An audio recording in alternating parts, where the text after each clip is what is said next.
ખાસ ચૂંટણી ઢંઢેરામાં પણ હું પૂજાભાઈને કહીશ કે એક વાત યાદ રાખજો, મોટા માથાઓએ કરેલા દબાણ તોડી પાડજો, પણ કોઈએ નાનું ઝૂંપડું કે ઘર બનાવ્યું હોય તો ત્યાં ડિમોલિશન કરતા પહેલા એને વૈકલ્પિક વ્યવસ્થા આપજો, એને રહેવાનું ઠેકાણું આપજો, એને ફરવા માટે પૂરતો સમય આપજો, એને વળતરની રકમ આપજો.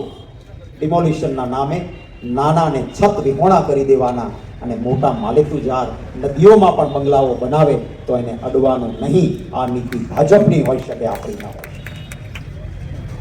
વડોદરા જેવું શહેર ડૂબ્યું કારણ કે વડોદરામાં ભાજપના મોટા માથાઓએ પાણી જવાના, વિશ્વામિત્રીમાં પાણી જવાના રસ્તામાં મોલ બનાવી દીધા, મોટા મોટા મહેલ બનાવી દીધા, બંગલા બનાવી દીધા, ગ્રીન ઝોનને બદલાવીને બિલ્ડિંગો બનાવી દીધા. ત્યાં એ જ હાલત અહીંયા જુનાગઢમાં પણ પાણીનો નિકાલ થતો હોય ત્યાં ભાજપના મળતિયાઓએ પાણીના નિકાલ અટકાવ્યા હતા.